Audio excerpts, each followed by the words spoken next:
नमस्कार दोस्तों, शाम के 7 बज चुके हैं और यूपी तक पर वक्त है मुद्दे की बात का। आज हम बात करेंगे उत्तर प्रदेश में जातिगत जनगणना के उस मुद्दे की जिसने सियासत को अचानक एक बार फिर गरमा दिया है। दरअसल पिछले 5 दिनों से यूपी विधानसभा का यूपी विधानमंडल का बजट सत्र चल रहा है और पिछले 3 दिनों से उसमें जो भाषणबाजियां हो रही हैं उसकी वजह से जातिगत जनगणना का मुद्दा एक बार फिर उत्तर प्रदेश की सियासी सुर्खी बन गया है। सपा प्रमुख अखिलेश यादव ने अपने लंबे भाषण में इस मुद्दे पर बहुत लीड लेने की कोशिश की। उन्होंने बीजेपी को इस पर जमकर लताड़ा, लेकिन जो नया दांव अखिलेश यादव ने चला वो ये कि उन्होंने बीजेपी के साथियों को भी इसमें अपने साथ मिलाने की कोशिश की और वो ओम प्रकाश राजभर जो दावा करते हैं कि ये 20 साल से उनकी पार्टी का मुद्दा है जातिगत जनगणना, और वो इस वक्त एक दोराहे पर खड़े हुए हैं कि बीजेपी के साथ जाएंगे कि वापस अखिलेश यादव की तरह कोई के साथ जैसा कोई गठबंधन बनाएंगे। उन अखिलेश यादव ने राजभर को भी घेरा। दरअसल राजभर और अखिलेश यादव के बीच तो जमकर एक तू मैं हुई इस मुद्दे पर, या जो भी सवाल जवाब हुए वो काफी चुटीले रहे। और हमने एक और नजारा देखा कि ओम प्रकाश राजभर को बजट सत्र के पहले दिन डिप्टी सीएम ब्रजेश पाठक बड़े ही दिलचस्प अंदाज में गलवैयां करते हुए नजर आए, फोटो खिंचवाते हुए नजर आए, यानी कि साफ तौर पर यह बताते हुए कि हाँ हम ओम प्रकाश राजभर से के नजदीकी हैं।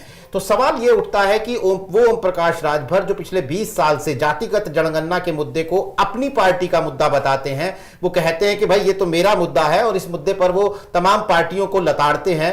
अब वो इस मुद्दे पर अखिलेश यादव के स्टैंड के बाद कहां खड़े हैं? क्या अखिलेश यादव ने इस मुद्दे पर उनसे लीड ले ली है, या फिर ओम प्रकाश राजभर के पास फिर मौका है कि वो अखिलेश यादव को भी घेरें इस मुद्दे पर और बीजेपी के साथ भी अपनी तरह की एक सौदेबाजी करें, बीजेपी को भी घेरें, क्योंकि बीजेपी को भी इस मुद्दे पर उनकी जरूरत हो सकती है। राजभर के दोनों हाथों में लड्डू हैं जातिगत जनगणना के मुद्दे पर, या फिर राजभर फंस गए हैं? अखिलेश यादव का क्या रुख है? मायावती ने भी चिट्ठी लिखकर अपनी उपस्थिति इस मुद्दे पर दर्ज करवाने की कोशिश की है। कुल मिलाकर उत्तर प्रदेश की राजनीति में गर्म हुए जातिगत जनगणना के मुद्दे पर कौन सी पार्टी कहां खड़ी है? 2024 के चुनावों के मद्देनजर यह मुद्दा किस तरह से वोट की राजनीति में तब्दील होगा? इन तमाम सवालों पर बात करने के लिए हमारे साथ मौजूद हैं लखनऊ से वरिष्ठ पत्रकार राजनीतिक विश्लेषक हेमंत तिवारी जी। साथ ही हमारे साथ हैं कबूल अहमद, आज तक.in वेबसाइट के सीनियर कंटेंट एडिटर हैं, राजनीतिक विश्लेषक हैं, वरिष्ठ पत्रकार हैं। मेरे साथ स्टूडियो में मौजूद हैं अमीश राय, यूपी तक.in यानी हमारी जो वेबसाइट है उसके एडिटर हैं। सबसे पहला सवाल मैं हेमंत तिवारी जी से लूंगा। हेमंत जी, पिछले 3 दिनों से हम देख रहे हैं कि जातिगत जनगणना का मुद्दा सुर्खी बना हुआ है। आपको क्या लगता है कि क्या अखिलेश यादव ने अपने लंबे भाषण में, जिसकी तारीफ भी हो रही है, जिस तरह से सरकार को घेरा है, संजय निषाद, ओम प्रकाश राजभर, अनुप्रिया पटेल, तमाम लोगों को जिस तरीके से घेरा है, क्या जातिगत जनगणना के मुद्दे पर अखिलेश यादव ने लीड ले ली है?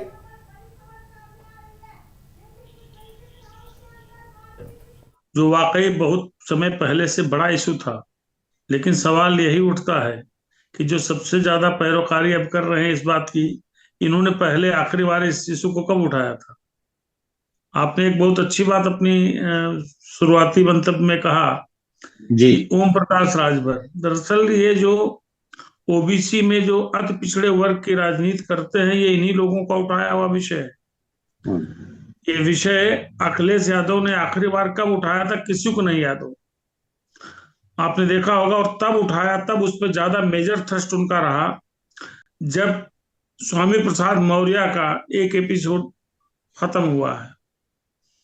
एक ऐसा लगता नहीं कि आपको अखिलेश यादव जैसा बड़ा नेता जो अपोजिशन का सबसे बड़ा चेहरा है, एक बार फिर वही वातावरण बनाना चाहता है जो मंडल कमंडल की राजनीति के दौर में हुआ करता था। उस तरह की कई सिनेरियो क्रिएट करने की कोशिश की जा रही है इस वक्त। सही कहा आपने, यह एक ऐसा इशू है जिसका वजन सबको पता है, जिसकी अहमियत सबको पता है। कुछ लोग समझते हैं कि भाजपा भी इससे भाग रही है, अभी अवॉइड कर रही है, ठीक समझते हैं। और अपोजिशन को लगता है कि इस इशू को एकदम खींच लो और ये बहुत बिकेगा, बहुत चलेगा, आगे बहुत मुनाफे का ये सौदा होगा। अखिलेश यादव उसी लाइन पे चल रहे हैं। लेकिन मुझे लगता है नीरज जी कि 2000 2011 में जब जातीय जनगणना हुई, एक सवाल जरूर उठेगा।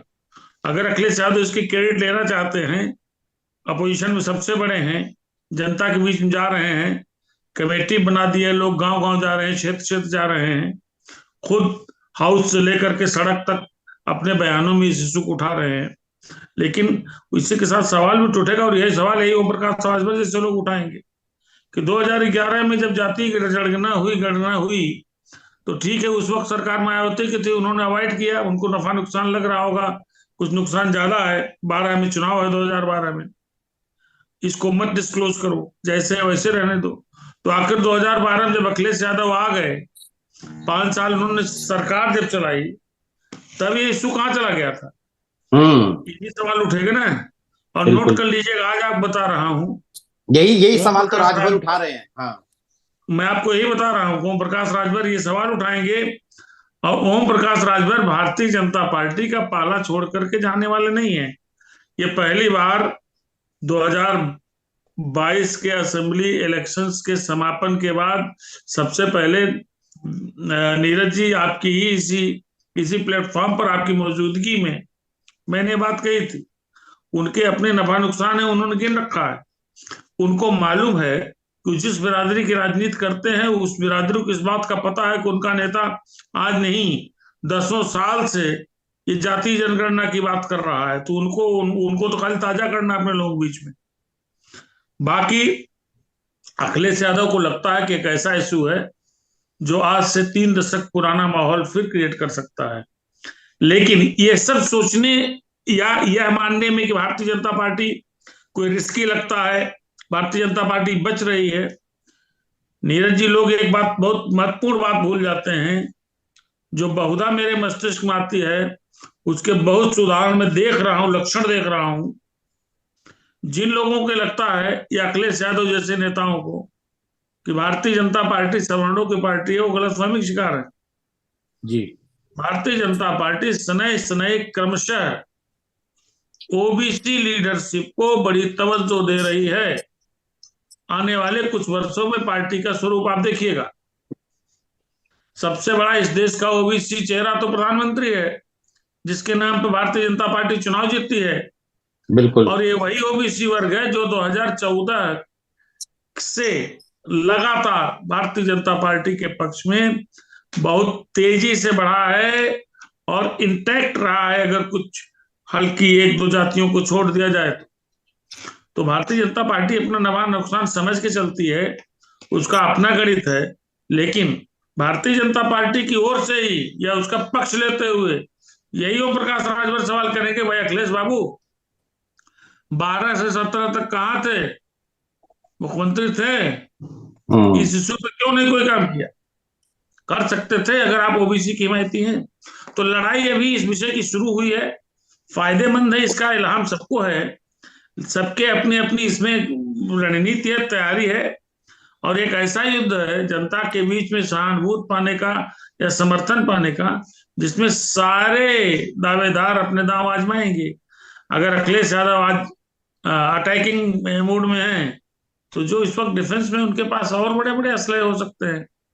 पर ये इशू इतना तो है कि ये इशू चलेगा, और बीजेपी की टॉप लीडरशिप को भी पता है कि आज नहीं तो कल ये करना ही पड़ेगा, बहुत ज्यादा दिन तक नहीं अवॉइड कर सकते हैं, क्योंकि आज की तिथि में आप 2012 के पहले समग्र देश में और 2014 के पहले उत्तर प्रदेश में 14 साल तक, 13 साल तक, 12 साल तक भारतीय जनता पार्टी की स्थिति देख लीजिए, भारतीय जनता पार्टी की स्थिति देख लीजिए क्या रही।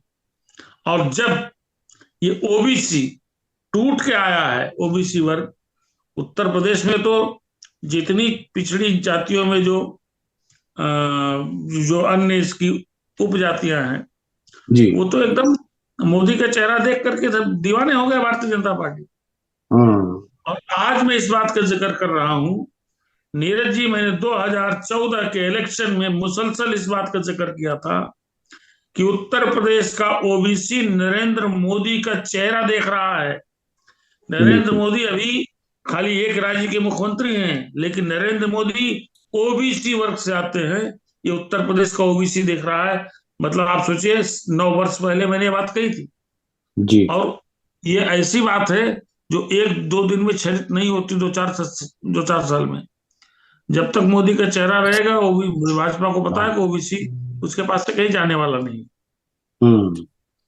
जी जी, कबूल, आपसे भी मेरा यही इन सवाल दिनों है। से जिस तरह की बहसबाजियां चल रही हैं विधानसभा के अंदर, तो ये सब लोग एक दूसरे के ऊपर इसके आरोप लगा रहे हैं, लेकिन हमने ओम प्रकाश राजभर को देखा कि जैसे वो एक ऐसे दोराहे पर खड़े हुए हैं कि वो चाहे तो ओम प्रकाश राजभर जो है वो अखिलेश यादव को घेरे, उनके साथ थे, लेकिन वो कह रहे हैं कि भाई जब तुम्हारी आपकी सरकार थी तो आपने क्यों नहीं किया, हमें निकाल दिया। बीजेपी को भी वो चाहे तो घेर सकते हैं, वो कर भी रहे हैं कि भाई बीजेपी ये करती नहीं है जातिगत जनगणना।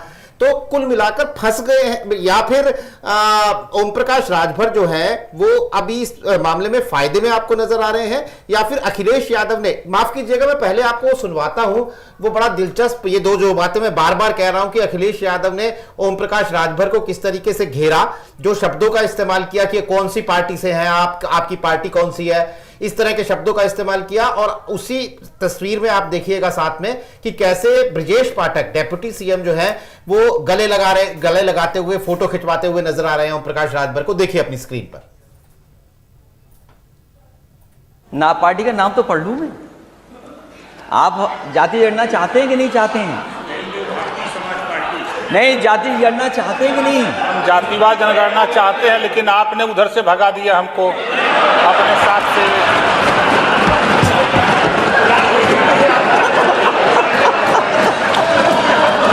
अच्छा, नहीं, चलिए वो बात हमारी आपकी हो जाएगी, बात की बात।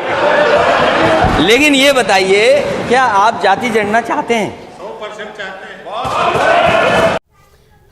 तो कबूल, विधानसभा के अंदर इस तरीके से नोकझोंक हमने दिखाई अपने दर्शकों को ओम प्रकाश राजभर की और अखिलेश यादव की।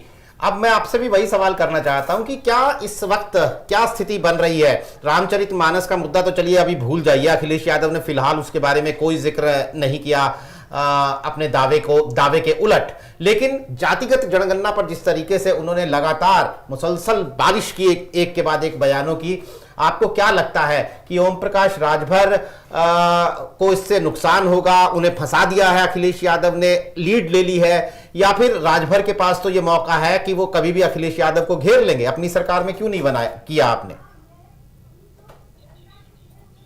उत्तर प्रदेश की जो सियासत है वो ओबीसी के इर्द गिर्द 1990 से सिमट गई।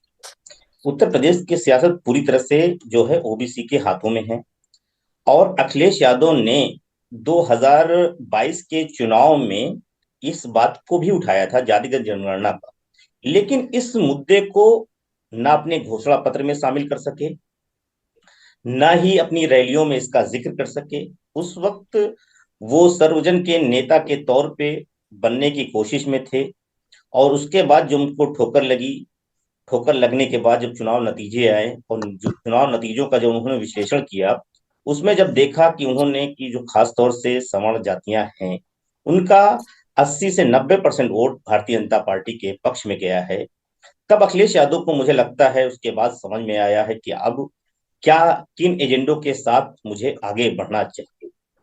तो मुझे लगता है अब उसके बाद 2024 का जो चुनाव है और उत्तर प्रदेश में जो निकाय चुनाव है, उसमें जो खास तौर से जो ओबीसी रिजर्वेशन का इशू आया, उसने कहीं ना कहीं अखिलेश यादव को इस मुद्दे को उठाने का एक मौका, आधार दिया।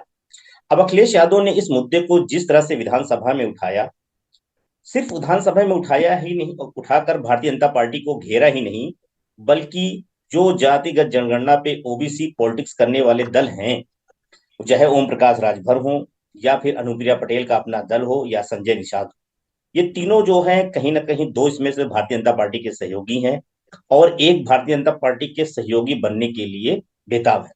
तो ये तीनों दलों को उन्होंने इस पे एक तरह से उनके ही पाले में गेंद डाल दी कि आप क्या ओबीसी के जनगणना के पक्ष में हैं या नहीं, और ये भी बताने की कोशिश की अखिलेश यादव ने, और एक समर्थन जुटाने की उनकी जगह कोशिश की कि ये ऐसे दल हैं जो भारतीय जनता पार्टी के साथ रहे हैं, लेकिन जातिगत जनगणना पे इनका नजरिया क्या है वो पूछा, ताकि इनके परिदृश्य साफ हो सके। हालांकि उस जगह पे आशीष पटेल जो अनुप्रिया पटेल के पति भी हैं और उत्तर प्रदेश में योगी सरकार में मंत्री भी हैं, अपना दल एस के कार्यकारी अध्यक्ष भी हैं।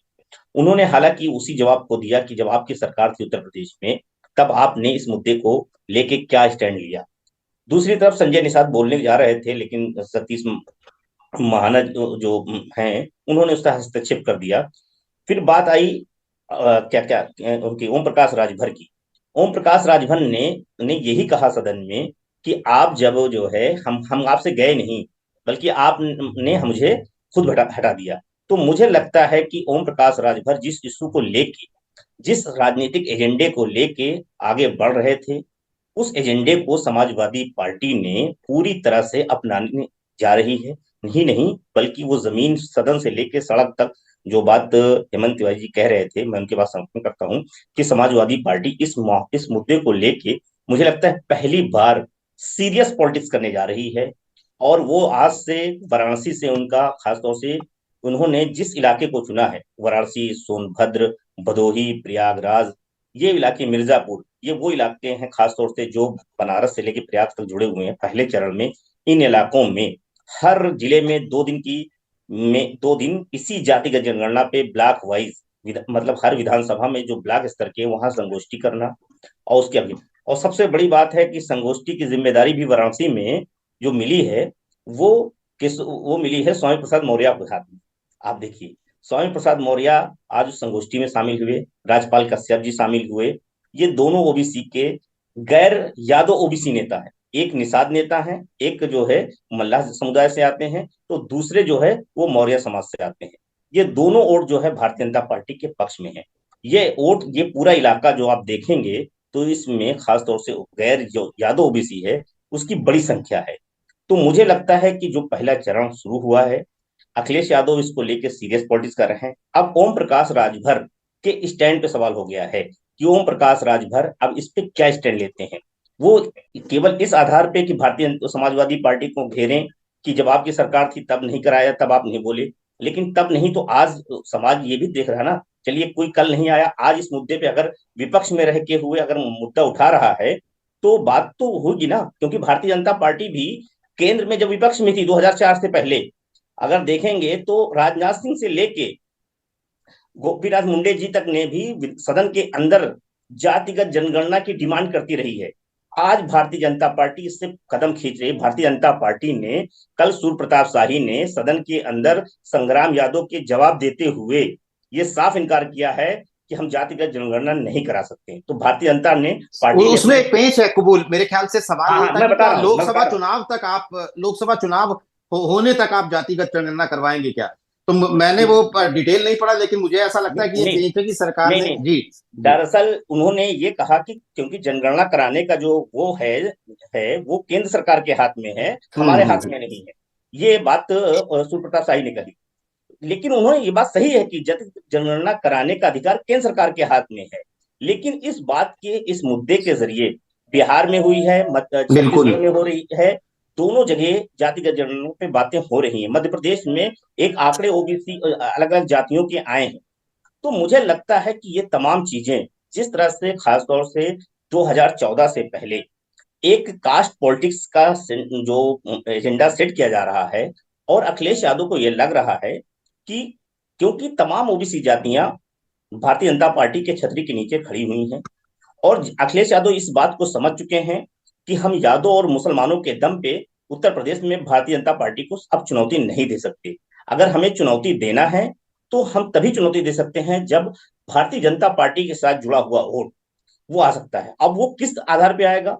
उनको जाति के आधार पे आना है। क्योंकि आप एक इसके पीछे बहुत बड़ी, ऐसा नहीं है कि ये खाली जातिगत गणना केवल जो है जातियों की गिनती हो जाएगी। दरअसल ये अगर जातिगत जनगणना होती है, एक आंकड़ा सामने आता है, तो वो देश की राजनीति को भी बहुत प्रभावित करेगा, और उत्तर प्रदेश, बिहार जैसे राज्य को तो बहुत ज्यादा ही असर करेगा।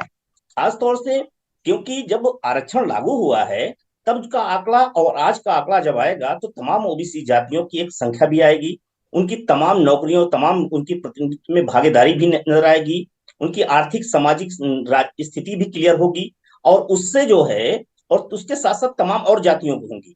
जब ये बात जाहिर होगी कि जो कोई भी समुदाय अगर कोई कम है और उसका प्रतिनिधित्व कहीं ज्यादा है, तो मुझे लगता है, और एक संख्या बहुत ज्यादा है, उसके प्रतिनिधि बहुत कम है, तो राजनीति की दशा दिशा भी बदलेगी। तो मुझे लगता है इसी बात को अखिलेश यादव जानते हुए इस मुद्दे को उठा रहे हैं। और समाजवादी पार्टी अब तक के, मैं मानता हूं कि ओबीसी की खासतौर से जातिगत जनगणना पे पहली बार थोड़ा सीरियस पॉलिटिक्स कर रही है, और सीरियस तरीके से अब गांव गांव एक माहौल बना रही है। वो केवल सरकार पे दबाव नहीं बना रही है, वो गांव गांव एक जनाधार तैयार कर रही है, एक माहौल तैयार कर रही है। और वो माहौल जो है भारतीय जनता पार्टी के खिलाफ माहौल तैयार करने की कोशिश है, और उन्हीं वोटों में तैयार करने की कोशिश है जो भारतीय जनता पार्टी के साथ आज मजबूती से जुड़ा हुआ है, चाहे वो मौर्य कुशवाहा हो या फिर निषाद मल्ला जातियां जैसी हों। तो मुझे लगता है इसीलिए दो चेहरों को जो लगाया गया है, वो दोनों ऐसे चेहरे हैं जो गैर यादव ओबीसी हैं। अखिलेश यादव लीड कर रहे हैं, बाकी जो आधार तैयार कर रहे हैं वो गैर ओबीसी जातियों के नेता हैं। जी जी कुल भाई, ये हेमंत सर, एक जैसा कुबूल भाई की बातों से तो अभी तक चीजें समझ में आई कि जातिगत जनगणना पर अखिलेश ने इस बार बड़ी चतुराई से कार्ड खेला है। लेकिन जाहिर तौर पर हम अभी बात कर रहे हैं ओम प्रकाश राजभर की सियासत की, कि जिस तरीके से 2 दिनों के अंदर वो एक ट्रिकी सिचुएशन में जरूर फंस गए हैं। क्योंकि अभी नीरज जी जब बात की शुरुआत कर रहे थे तो उन्होंने मायावती के प्रेस विज्ञप्ति का जिक्र किया, जिसमें मायावती ने भी कह दिया कि ये केंद्र का काम है और केंद्र को इस पर आगे बढ़ना चाहिए। तो बीजेपी तो इस पर कुछ कहने की स्थिति में वैसे भी नहीं, क्योंकि डबल इंजन की सरकार वो कहते हैं, केंद्र में भी उनकी सरकार है, तो अगर वो चाहे तो जातिगत जनगणना हो सकती है। ऐसे में ओम प्रकाश राजभर के सामने सर ये चुनौती तो है ही ना, कि एक तरफ अखिलेश यादव उन्हीं के इलाके से इसके बारे में अलख जगा रहे हैं, जो गांव गांव कुबूल भाई बता रहे हैं। दूसरा, वो सदन में उनसे कह रहे हैं कि चलिए हम लोग बाहर निपटा लेंगे, यानी उनको एक संकेत भी दे रहे हैं। तो ऐसे में आपके पास चूंकि अंदर खाने की सारी खबरें रहती हैं, ओम प्रकाश राजभर से भी आपकी सीधी बातचीत है, आपको क्या लगता है कि आने वाले समय में ओम प्रकाश राजभर का कदम क्या होगा?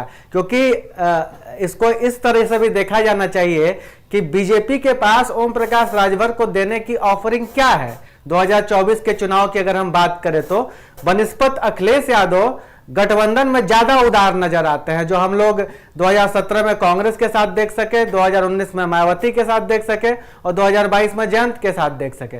तो उदार अखिलेश बनाम बीजेपी जो अभी अपने पत्ते नहीं खोल रही है, राजभर किसे चुनेंगे? बहुत तो आपने बहुत से प्रश्न किए और कुछ प्रश्नों को उत्तर आपने स्वयं उसके संकेत दे दिए। देखिए, एक बात समझिएगा, समझने वाली बात है, आज के दौर में जिस दर्जे की पॉलिटिक्स यानी सियासत होती है, उसमें मैं बारहा कहता हूं कि नफा नुकसान सबसे बड़ा टर्म होता है। कोई पॉलिटिकल पार्टी, कोई पॉलिटिको देखता है कि उसका कहाँ फायदा है, कहाँ नुकसान है, किस मूव से उसको लाभ मिल रहा है और कौन सा मूव उसको नुकसान दे सकता है। सब कैलकुलेटेड काम करते हैं, सब होशियार हैं, समझदार हैं। और मैंने तो कुछ प्रश्न इसलिए पिछले अपने उत्तर में रखे थे कि यह ऐसे सवाल हैं जो अखिलेश यादव से पूछे जाएंगे, जरूर पूछे जाएंगे, क्योंकि आज इतनी मैं तो इसको कहूंगा कि ये इतना ज्यादा प्रतिस्पर्धी राजनीति है कि कोई भी कोई अवसर चूकना नहीं चाहता है। अब मैं फिर आता हूं, ये श्रीमान ओम प्रकाश राजभर पहली बार थोड़ी ही सवाल उठा रहे हैं, ये मांग उठा रहे हैं। हमारी जहां तक याददाश्त है, ओम प्रकाश राजभर ने ही ये मांग उठानी शुरू की। और ओम प्रकाश राजभर तब भी ये मांग उठाते रहे जब वो अखिलेश यादव साहब के साथ थे, उनके सबसे प्रिय एलाई थे, ईस्टर्न यूपी में उनकी जान थे, तब भी उठाते थे। लेकिन अखिलेश यादव इशू क्यों नहीं उठाते थे? आप ओम प्रकाश राजभर के कुछ भाषण देख लीजिए 2022 के असेंबली इलेक्शंस के दौरान, बहुत जोर शोर से उठाते थे, पूरा गला फाड़ फाड़ के उठाते थे, आज भी उठा रहे हैं। और ओम प्रकाश राजभर को इससे कोई फर्क ज्यादा नहीं पड़ता है कि उनको कौन ट्रिकी सिचुएशन में डाल रहा है और कहाँ फंस रहे हैं। वो बहुत बार फंसते निकलते रहे, जो मैंने देखा है। आपने कहा हमारे उनसे संबंध है, लेकिन इधर इन सब विषयों में बड़ी बातचीत नहीं हो पाती, लेकिन एक अंदाजा तो हो जाता है कि आदमी इतने साल से किस तरीके की राजनीति कर रहा है।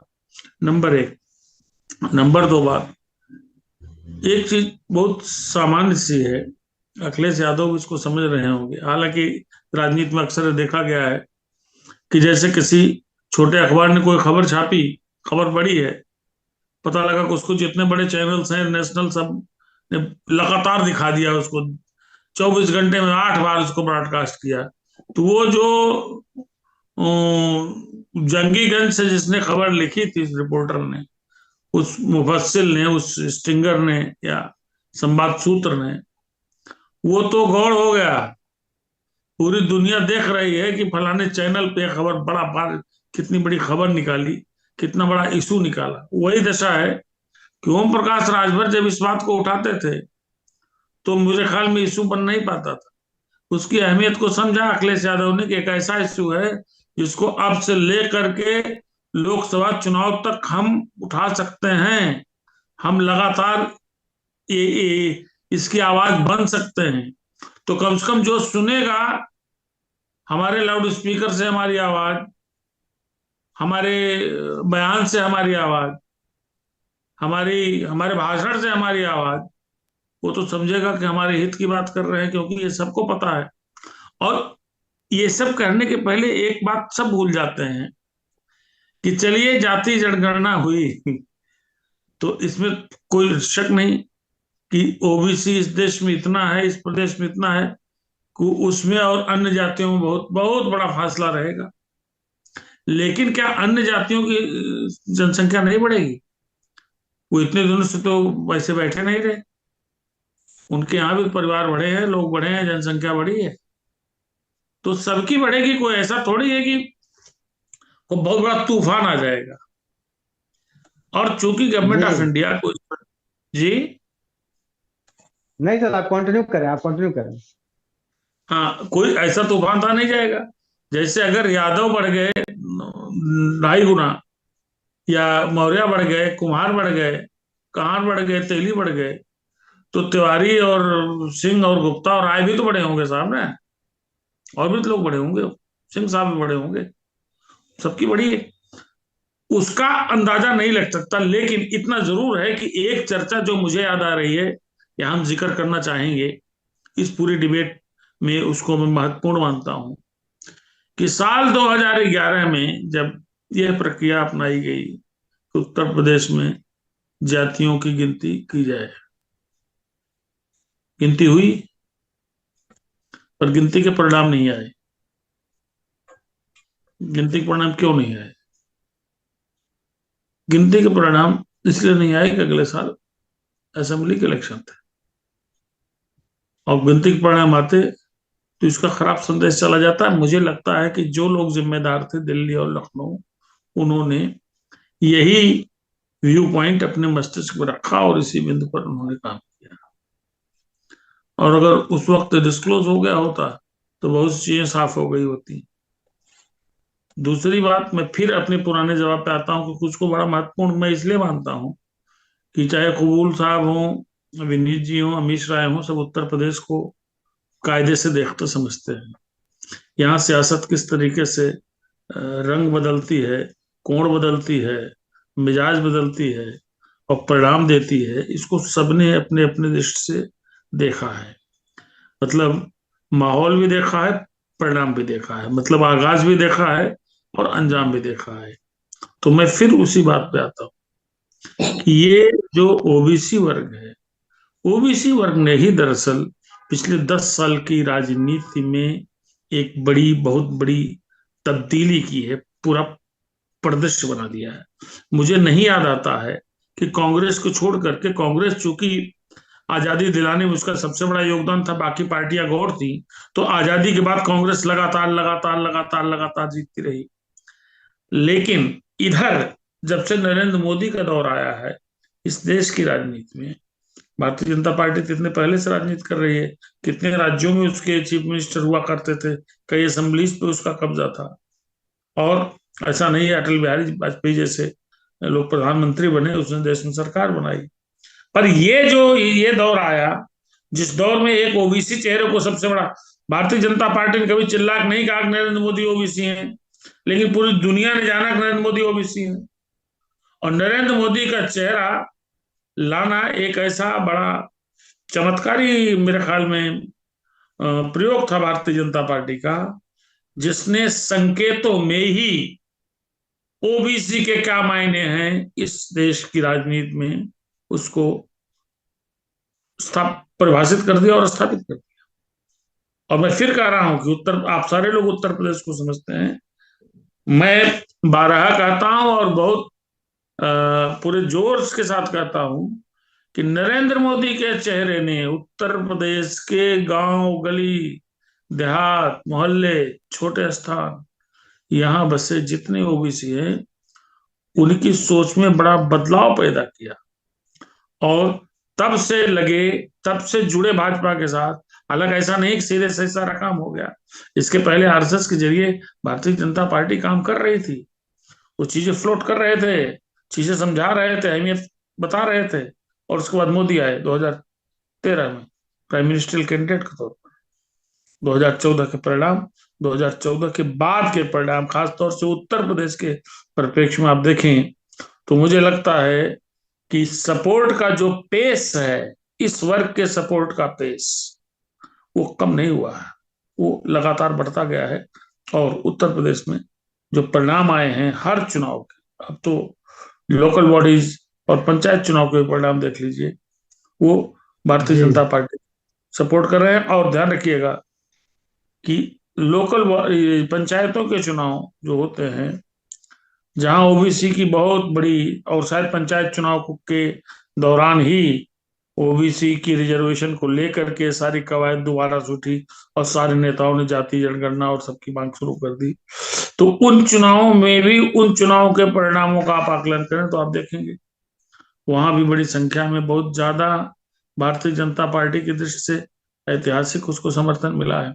तो अभी ये कह देना कि क्या परिणाम आएगा जाति जनगणना जब होगी, मुझे तो नहीं लगता है कि 2024 के पहले कोई इस तरह का कदम उठने जा रहा है। समाजवादी पार्टी का अपना अपना एंगल है, उसको सूट करती है बात, और चूंकि उसका दायरा, उसका आयतन, उसका पैराफर्नेलिया बड़ा है, तो वही वाली बात जो ओम प्रकाश राजभर उठाते थे या संजय निषाद कभी कभी जिक्र कर देते थे, हाँ, उसको लेकर के वो बड़े फलक बजा रहे हैं। थोड़े दिन दिलचस्पी बनी रहेगी, क्या इसका असर पड़ेगा राजनीति पर प्रत्यक्ष, अभी मेरे ख्याल में इस पर टिप्पणी बहुत सुसंगत और मेरे ख्याल में न्याय संगत भी नहीं रहेगी। जी कबूल भाई, मैं आता हूं आपके पास, चूंकि हम लोग इस कार्यक्रम को लेकर ट्विटर, फेसबुक पर भी हमने यूट्यूब पर एक पोल पूछा है कि इस जातिगत जनगणना से फायदे में कौन रहेगा। 4 ऑप्शन है, ओम प्रकाश राजभर, अखिलेश यादव, बीजेपी और मायावती। तो हमारे दर्शकों से अपील है कि ज़्यादा से ज़्यादा संख्या में इस पोल में हिस्सा लें। इसका परिणाम अंत में नीरज जी बताएंगे जब डिबेट को हम लोग क्लोज करेंगे। कुछ एक दर्शक हमसे जुड़े हुए हैं जो कमेंट कर रहे हैं, मैं उनका कमेंट पढ़ देना चाहूँगा। सौरभ यादव जी हैं, वो लिख रहे हैं कि ओम प्रकाश राजभर दबे मन से बोल रहे हैं। वो आगे ये भी लिख रहे हैं कि सुश्री बहन मायावती जी कहाँ कोई आंदोलन या जातियों में कहाँ जागरूकता फैला रही हैं, सीबीआई और आईबी के डर से चुपचाप बैठी हुई हैं। ये एक बड़ा नोशन एक तरह का ये डेवलप हो रहा है उत्तर प्रदेश में मायावती को लेकर। जगबीर यादव जी हैं, वो लिख रहे हैं कि जनगणना 2011 में हुई थी, तब मायावती की सरकार थी, अखिलेश की सरकार में जनगणना हुई ही नहीं। इस तरह के तमाम दर्शक, डेविड राज हैं, वो कमेंट कर रहे हैं, जगबीर यादव, वीरू दास, अमन राज सिंह, इन सारे दर्शक कमेंट कर रहे हैं। दर्शकों से हमारी अपील है कि वो और कमेंट करके सवाल पूछे ताकि हम अपने एक्सपर्ट से वो सवाल लें। कबूल भाई, जैसा हेमंत सर बता रहे थे कि जातिगत जनगणना के संदर्भ में कि किस तरीके से बीजेपी ओबीसी राजनीति के केंद्र में आ गई, लेकिन एक बात यह भी है कि नरेंद्र मोदी जब से आए तब से ओबीसी से ज्यादा ब्राह्मण और राजपूत बीजेपी को वोट करने लगे। 90-90% तक वोट चला गया है ब्राह्मणों का उत्तर प्रदेश में बीजेपी को, मतलब उनका वोट देने का पेस और तेज बढ़ गया है। लेकिन मैं फिर घूम के ओम प्रकाश राजभर पर आता हूं। जो सवाल मैंने हेमंत सर से लिया था कि ओम प्रकाश राजभर आज जिस स्थिति में खड़े हैं उत्तर प्रदेश में, और जब हम निकाय चुनाव को अगर छोड़ दें, बड़े चुनाव की 2024 के चुनाव की बात करें, लोकसभा चुनाव की, कि जब उसमें वो अपनी भूमिका तलाश कर रहे होंगे, तो उनको ऐसी स्थिति, जबकि अखिलेश यादव उनकी पिच की बात कर रहे हैं, उनके मुद्दों पर बात कर रहे हैं, उन्हें छोड़कर वैसी सरकार के साथ जाने में क्या सहूलियत होगी जो उनके एजेंडे पर कोई राय नहीं रख पा रही है, कोई बात नहीं कह पा रही है। या क्या ये ट्रिकी सिचुएशन नहीं है ओम प्रकाश राजभर के लिए? एक चीज। और दूसरी चीज कि ओम प्रकाश राजभर का निजी फायदा कहां ज्यादा है?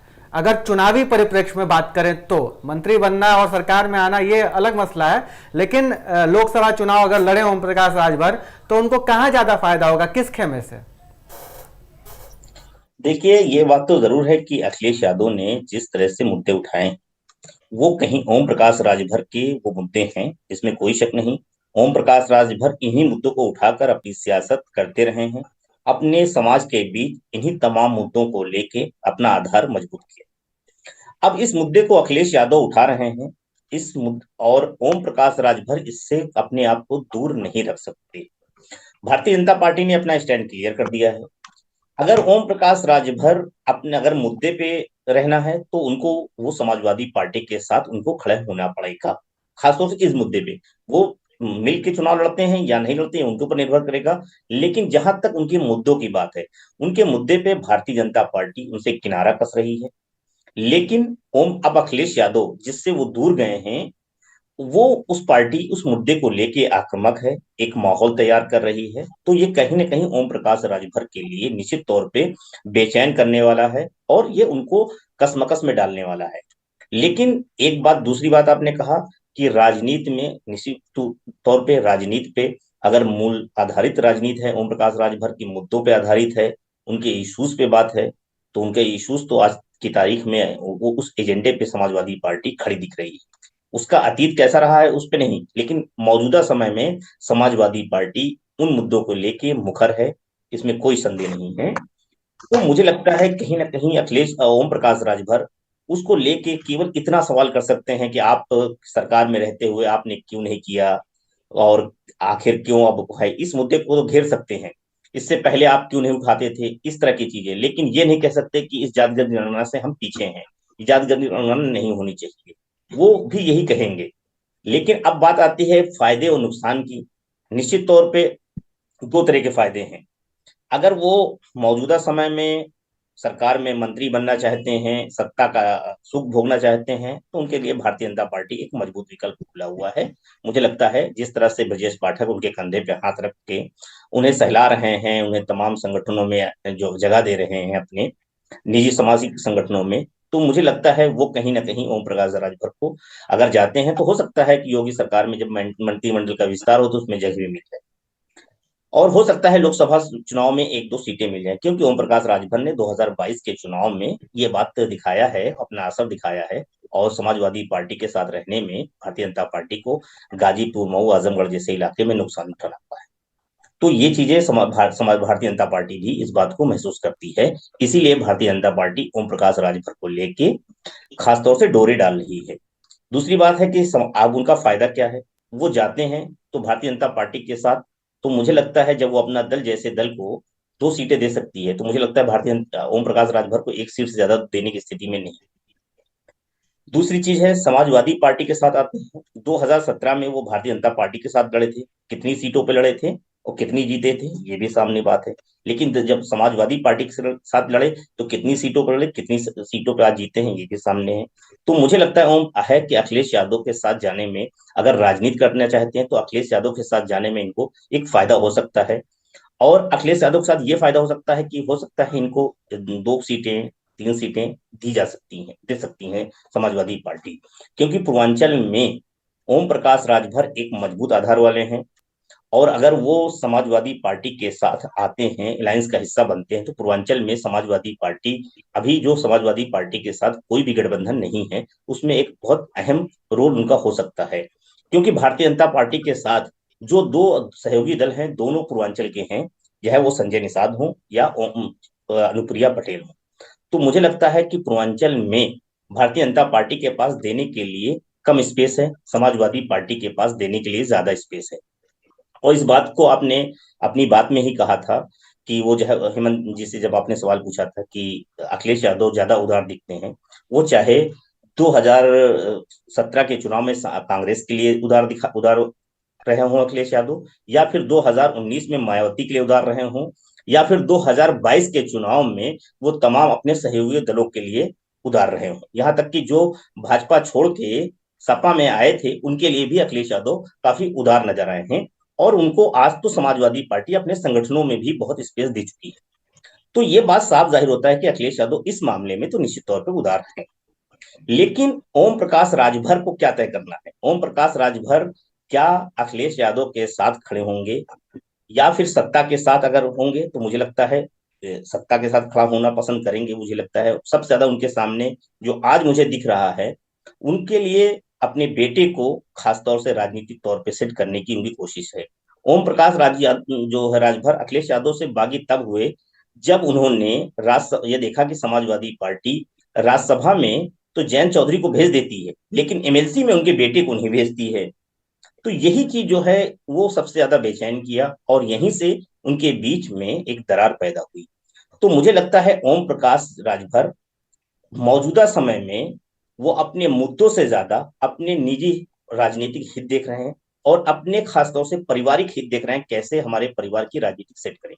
वो ना अपने समाज की अब उनको उन मुद्दों पे कोई फोकस है, ना ही वो कोई सिद्धांतवादी राजनीति मुझे लगता है दिख नहीं रहे हैं। तो मुझे लगता है यही ओम प्रकाश राजभर की कश्मकश है और यहीं पे अगर ओम प्रकाश राजभर अपने आगामी राजनीति की, अपनी भविष्य की राजनीति की दशा और दिशा नहीं तय करते तो क्योंकि एक समय के बाद वो ढलान भी मैंने देखा है, तमाम जो जाति आधार वाले हैं उनके आधार में अगर उनके समाज के बीच में ओम प्रकाश राजभर की विश्वसनीयता को झटका लगा तो मुझे लगता है वो वोट खिसक सकता है, क्योंकि राजभर के साथ दूसरा कोई वोट नहीं है ओबीसी में। जो वो अगर नेता है तो सिर्फ राजभरों के नेता है, वो किसी और के नेता नहीं है। लेकिन वो राजभर जब दूसरे के समुदाय के साथ या किसी अलायंस का हिस्सा हो जाता है तो एक जो गुलदस्ता बन जाता है वो उनके लिए जीत का आधार तय करता है। ओम प्रकाश राजभर अकेले चुनाव लड़कर 2012 में अपना सियासी हश्र देख चुके हैं। उनको सफलता तभी मिली है जब वो किसी न किसी अलायंस का हिस्सा रहे। तो ये बात तो साबित है कि अपने दम पे कुछ करने की स्थिति में नहीं है। वो गठबंधन की ही पॉलिटिक्स में एक अहम रोल अदा कर सकते हैं, लेकिन वो उनको कहाँ है? अगर वो अपने सामाजिक अपने एजेंडे उस पे हैं तो उनके लिए मुझे लगता है समाजवादी पार्टी आगे के लिए हो सकती है। लेकिन समाजवादी पार्टी के साथ एक खतरा भी उनके साथ है कि जिस पॉलिटिक्स को ओम प्रकाश राजभर करते हैं उसी ओबीसी आधारित पॉलिटिक्स अखिलेश यादव भी फिलहाल करते हुए नजर आ रहे हैं।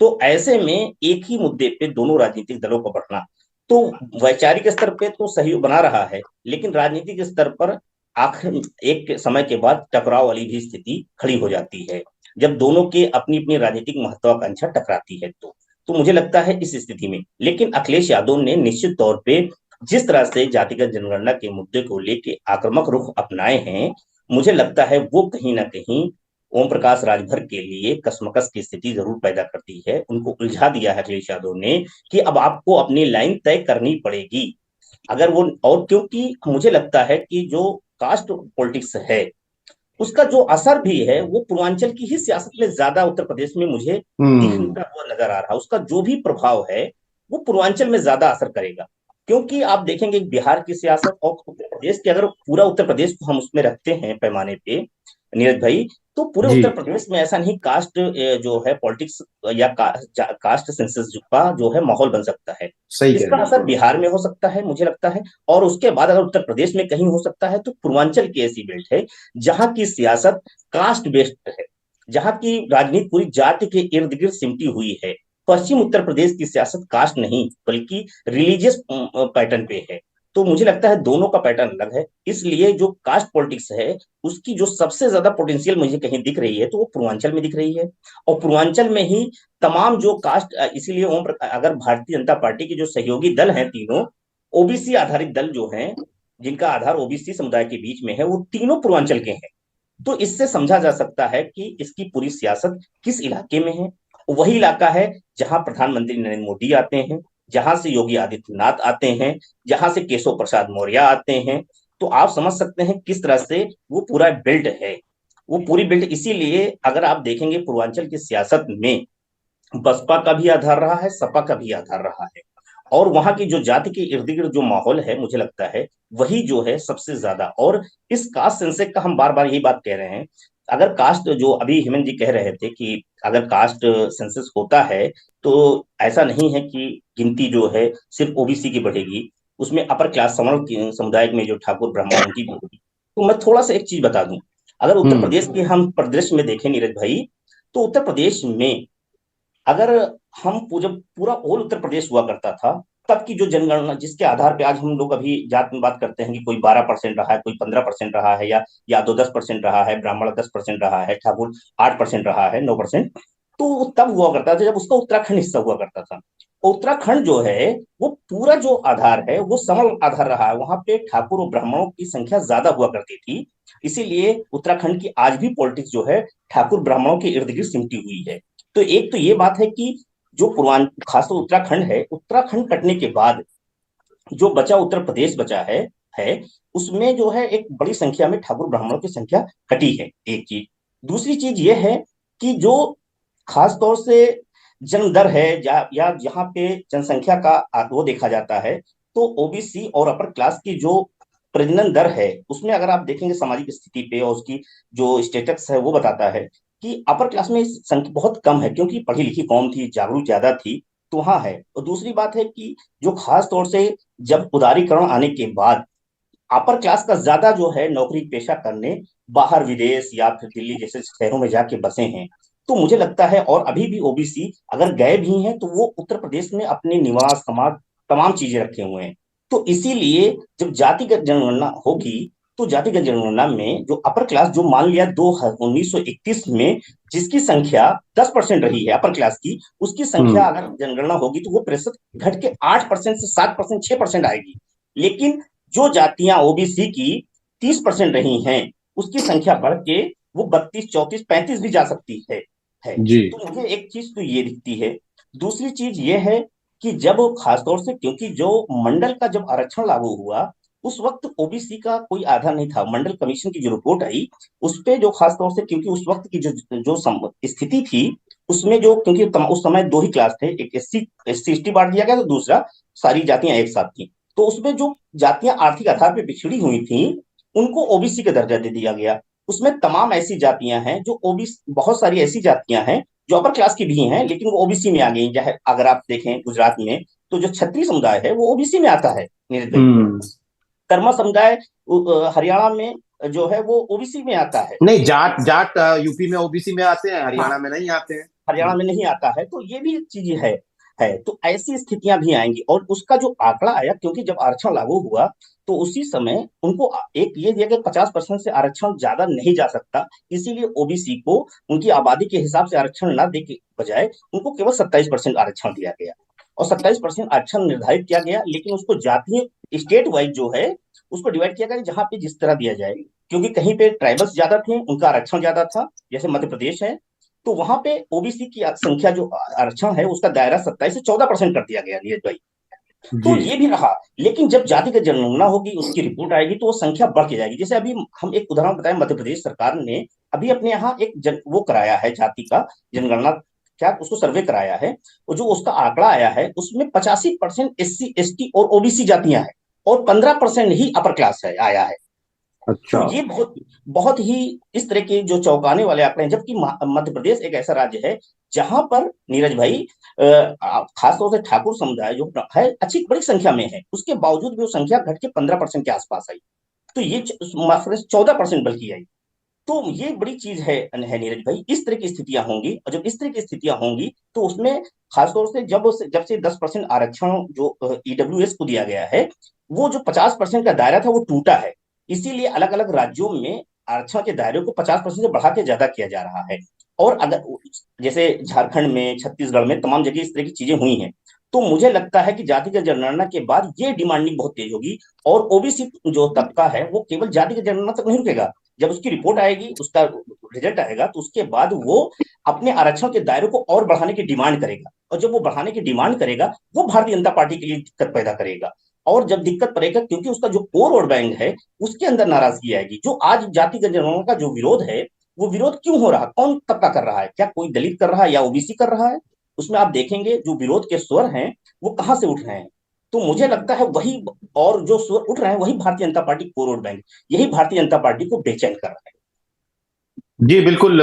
मैं हेमंत जी आपसे एक त्वरित टिप्पणी चाहूंगा कि मायावती ने भी इस पर एक चिट्ठी लिखी और ये कहा कि न सिर्फ उत्तर प्रदेश में बल्कि पूरे देश में जातिगत जनगणना होनी चाहिए।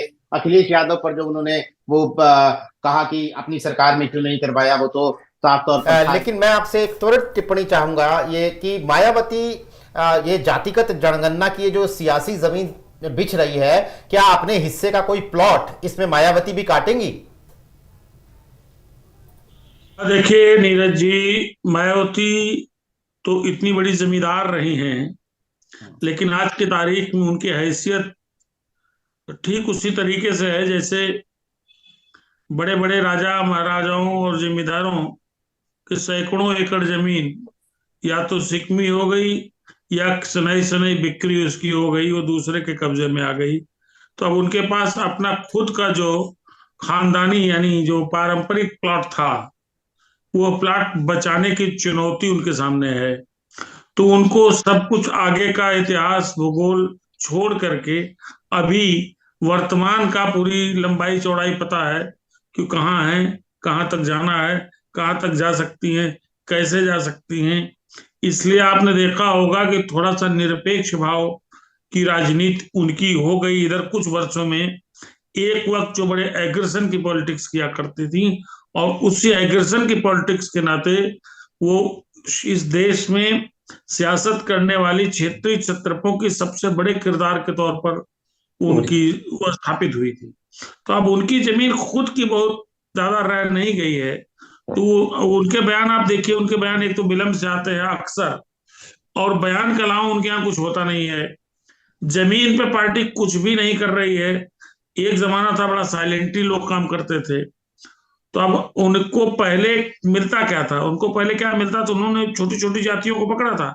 आज ये जो राजभर साहब है, संजय निषाद है, इस तरह के लोग आज से नहीं, 95, 96, 98, 2000 उस दौर से मायावती के साथ जुड़े रहे, जिनको आज भारतीय जनता पार्टी ने अपने कब्जे में ले लिया है, या जिनमें से कुछ वक्त तक अखिलेश यादव के साथ रहे हैं। ये उपज तो इनकी ही है।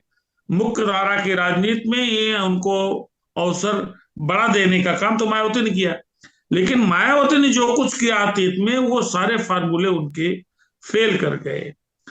पिछले कुछ सालों के चुनाव परिणाम आप देख लीजिए कि जितने साल में वो ऊंचाई तक पहुंची, अर्श तक, उससे कम साल में वो फर्श पे आ गई। तो जब एक बार आप फर्श पे होते, फर्श क्या, फर्श छोड़ दीजिए, फर्श से नीचे कुछ गड्ढा खोद लीजिए, जब आप वहां पहुंच जाते हैं, फिर आपको इस बात की बहुत ज्यादा चिंता नहीं रहती कि आपकी जमीन कितनी डूबी, कितनी बची, कितना किसने कब्जा किया, कितना आप कब्जा कर सकते हो। मायावती की स्थिति ईमानदारी से इस वक्त, दुर्योग है उनका कि इस वक्त उत्तर प्रदेश में ऐसी ही है। वही स्थिति अखिलेश जी की है। अखिलेश यादव को एक इशू मिल गया है, इस इशू पर अखिलेश यादव चलेंगे कुछ समय तक, ऐसा लगता है। और कम से कम इस बहाने अखिलेश यादव और उनके लोग सड़क पर, गांव में, देहात में, जनता के बीच में दिखेंगे तो सही। 2017 से 22 तक जिस तरीके से अखिलेश यादव बोल रहे, अगर अखिलेश यादव जनता के बीच से बोल नहीं रहते, तो ये जो 125 सीट का परिणाम इनके पक्ष में आया, ये 175, 195 सीट का भी हो सकता था। तो जो बुनियादी जरूरत राजनीति में होती है कि आप चुनाव अगर हार भी गए विधानसभा का, उसके बावजूद आपसे अपेक्षा होती है कि आप जनता के बीच में, उनके यहाँ शादी विवाह, मरने जीने में जरूर पहुंचे, मतलब आपकी मौजूदगी वहां दिखे। तो मौजूदगी दिखने का एक नेचुरल फायदा अखिलेश यादव को मिलेगा। लेकिन एक चीज ध्यान रखिएगा, एक आखिरी बात कह रहा हूं, चाहे हेमंत तिवारी हो, चाहे कबूल अहमद हो, जो लोग उत्तर प्रदेश में, चाहे नीरज जी हो, हमीश राय हो, ओम प्रकाश राजभर हो, संजय निषाद हो, और ये इस तरह का खिचड़ी कॉम्बिनेशन कभी आप सुनते नहीं होंगे। लेकिन मैं कह रहा हूं कि चाहे आम हो, चाहे खास हो, चाहे पॉलिटिकल पार्टी जो छोटी हो बड़ी हो, उत्तर प्रदेश का जो माहौल है आज, अभी 1 साल खाली बचे हैं लोकसभा चुनाव के लिए, उसका भी थोड़ा अंदाजा लोगों को होता है। कौन लड़ रहा, कौन नहीं लड़ रहा, कौन पहले लड़ रहा, कौन बहुत आगे है, इसका अंदाजा होता है। इसका भी एक बड़ा फर्क पड़ता है। तो ओम प्रकाश राजभर पर भी कपूल भाई ने कई महत्वपूर्ण बातें कही, लेकिन मेरा आकलन है, और आकलन 2022 के चुनाव परिणाम के अगले हफ्ते से ही और इसी कार्यक्रम से है कि ओम प्रकाश राजभर भाजपा छोड़ करके कहीं नहीं जाने वाले, कहीं जाएंगे ही नहीं। आपने सबसे पहले हमारे ही कार्यक्रम में ये बात कही थी। जी जी जी, और मैं फिर कह रहा हूँ मैं बहुत यकीन के साथ कह रहा हूँ कुछ नहीं होने वाला। और अब इनकी कोशिश ये होगी कि देखिए कितना कितना ये उभार पाते हैं इस इशू को। कौन? अखिलेश यादव और जी उनकी पार्टी। ये भी अखिलेश देखना यादव। पड़ेगा, क्योंकि जी एक इधर ध्यान रखिएगा। एक एक चीज एक बड़ी टिप्पणी। महत्वपूर्ण बता दूं, जी ये एक लाइन आखिरी जी बता दूं। जी जी वैसे तो कोई आंदोलन किया नहीं अखिलेश यादव ने, कोई आंदोलन अखिलेश यादव के नेतृत्व में अगर किसी की याद हो तो बता दें। आंदोलन करने का समय 12 से 17 तक नहीं था, उस वक्त सरकार थे। 17 से 22 तक था, कोई आंदोलन नहीं किया। एक इश्यू पर पहला आंदोलन का सामने आया है। तो आंदोलन कितना चलेगा, इसमें कितनी शक्ति रहेगी, कितना प्रभाव रहेगा, क्या रहेगा, ये भी अभी अभी ये अंधकार के ही घेरे में है।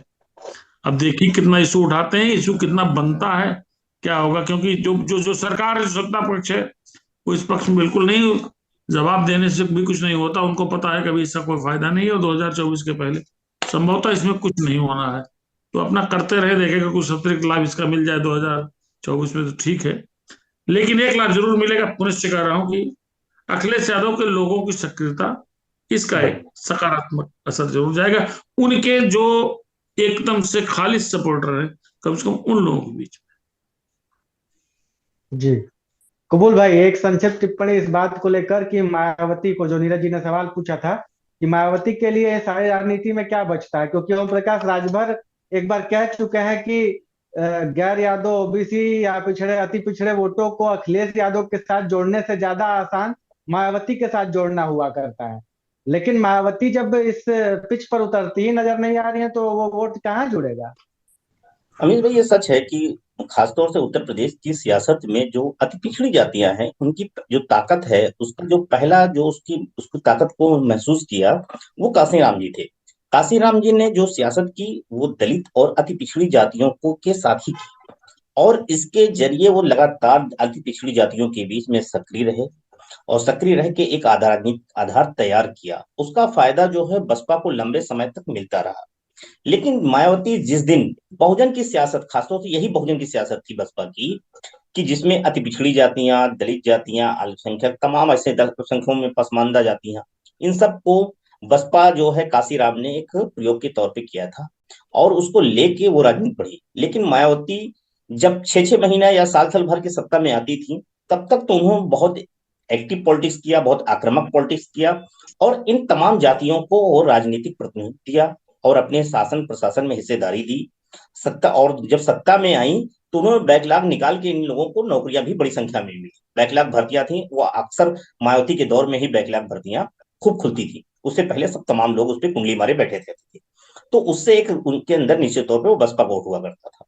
लेकिन समाजवादी पार्टी की जो सियासत रही है, वो सियासत जो रही है, वो यादव, मुस्लिम, ठाकुर और कुर्मी जातियों के इर्द गिर्द ही अपने आप, मुलायम सिंह यादव अपने आप को समेटे रखे रहे।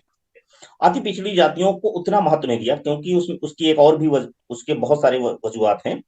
तो उनको लगता था कि इतने में ही हम सियासत कर ले जाएंगे। उतने में जब वो हिट हुआ करते थे, तो और समाजवादी पार्टी जिन जातियों को लेकर मुलायम सिंह यादव सियासत किया करते थे, वो ऐसी जातियां थी, उन्हीं से ये तमाम जातियां पीड़ित रही।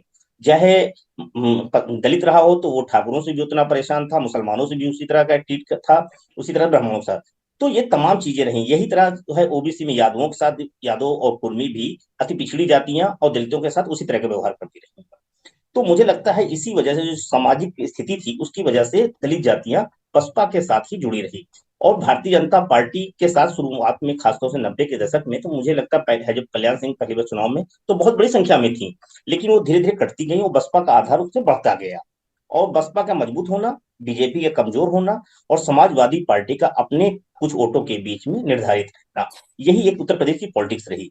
लेकिन मायावती जब 2007 में सत्ता में आई और बहुजन की पॉलिटिक्स छोड़ के सर्वजन की राजनीति की तरफ बढ़ी, और अपने आप को जमीनी राजनीति से दूर, और जो एसी वाली पॉलिटिक्स है, कमरे वाली पॉलिटिक्स, उसमें तक अपने आप को सीमित कर लिया, और पंचम तंत्र से बाहर नहीं निकल पाई। तो उससे जो तमाम जातियां थी, धीरे धीरे वो दूर होने लगी। और मायावती भी, जो काशीराम ने एक तैयार किया था राजनीति, उससे भी जो नेता थे वो भी एक एक करके छोड़ते गए और दूसरी पार्टियों में चले गए।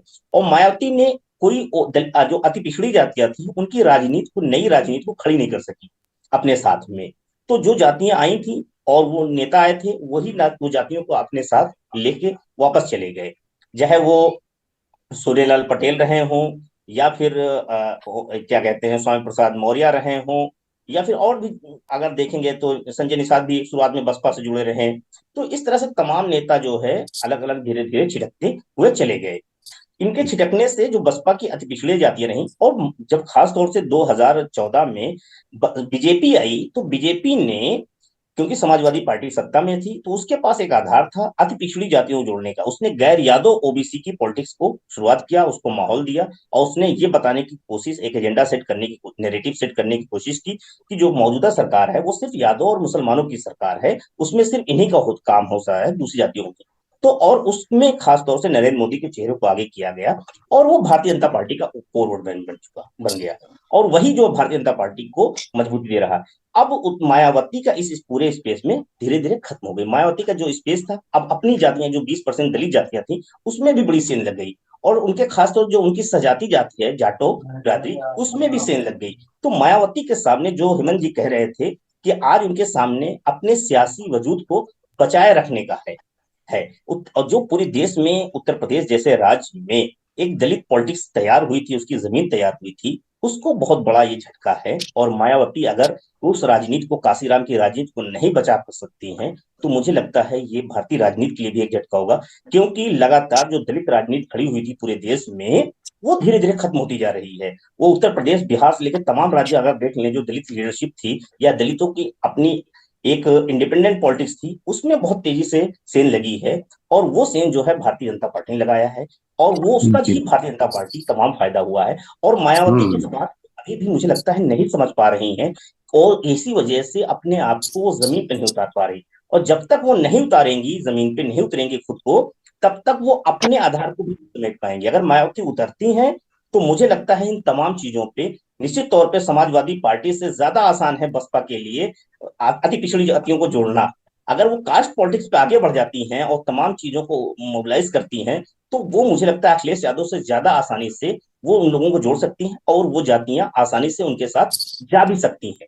लेकिन मायावती इसके लिए क्या पहल करेंगी? मायावती की खाली कागजी कार्रवाई और इस तरह से जवाब देना, खाली लेटर जारी कर देना, ट्वीट कर देना, मुझे लगता है ये मायावती की राजनीति को और भी झटका देगा, और ये कोई उनके लिए फायदेमंद सौदा नहीं है। जब तक वो खुद सड़क पे नहीं उतरती, अपने समाज के बीच में नहीं जाती हैं। आज अखिलेश यादव कल विधानसभा में थे, आज अखिलेश यादव नोएडा में थे, नोएडा में रैली कर रहे थे, वो गुर्जर यादवों के बीच कह रहे थे, नीरज भाई, वहां भी उन्होंने जातिगत जनगणना का मुद्दा उठाया, महंगाई का मुद्दा उठाया, वो तमाम उस चीजों को छू रहे हैं। अखिलेश यादव लगातार, जो हेमंत जी कह रहे थे कि उनकी जो उपस्थिति है वो उत्तर प्रदेश में दिख रही है, और मायावती की जमीन पे उपस्थिति दिख नहीं रही है। लोग मायावती को, बहुत दिन हो गए प्रेस कॉन्फ्रेंस ना हो तो मायावती को लोगों ने अरसे से देखा नहीं है। अब उनका समाज कितना टीवी देख रहा है, फोटो तस्वीर से देख ले अलग बात है, लेकिन हूबहू कितना देखने से जो उत्साह बढ़ता है, वो जो है वो कमी हो रही बसपा में। अगर वो कमी मायावती नहीं पूरी कर पाएंगी तो अपनी सियासी वजूद को भी नहीं बचा पाएंगी, और ये लेटर जारी करने से, ट्वीट करने से उनकी राजनीति अब आधार नहीं, क्योंकि उत्तर प्रदेश की सियासत बदल चुकी है। बिल्कुल। तो जातिगत जनगणना के मुद्दे की शक्ल में उत्तर प्रदेश की सियासत में जो एक नया आसमान खुला है, इसमें तमाम पार्टियां अपनी अपनी पतंग उड़ा रही हैं। हमारे एक्सपर्ट्स का मानना है कि किसकी पतंग कितनी ऊपर जाएगी, किसकी पतंग किसको काटेगी, यह भी थोड़े आने वाले दिनों में पता लगेगा। लेकिन हमारे दर्शकों का क्या मानना है? हमने अपने दर्शकों से यूट्यूब पर यह पूछा था कि जातिगत जनगणना पर छिड़ी इस जंग में कौन फायदे में रहेगा। 4 विकल्प हमने दिए थे, ओम प्रकाश राजभर, अखिलेश यादव, बीजेपी, मायावती। सबसे कम दर्शकों को लगता है कि मायावती को फायदा होगा, उससे थोड़े ज्यादा दर्शकों को लगता है कि बीजेपी को फायदा होगा, उससे थोड़े और ज्यादा दर्शकों को लगता है कि ओम प्रकाश राजभर को फायदा होगा, लेकिन उन सबसे ज्यादा दर्शकों को लगता है कि अखिलेश यादव को फायदा होगा। यानी कुल मिलाकर 63% दर्शक ये मानते हैं कि जातीय जनगणना पर छिड़ी इस जंग में अखिलेश यादव को सबसे ज्यादा फायदा होगा। आने वाले दिनों में यह मुद्दा क्या शक्ल लेता है और किस तरह की राजनीतिक डेवलपमेंट्स इस मुद्दे पर होती हैं, यूपी तक की नजर उस पर बनी रहेगी। हम आपसे लगातार इस मुद्दे पर और यूपी की सियासत से जुड़े तमाम मुद्दों पर चर्चा करते रहेंगे। फिलहाल आज चर्चा में शिरकत करने के लिए हेमंत तिवारी जी, कबूल अहमद, अमीश राय, आप सभी का बहुत बहुत शुक्रिया। तमाम दर्शकों का आभार। आज के लिए नमस्कार। अब सोमवार को मुलाकात होगी।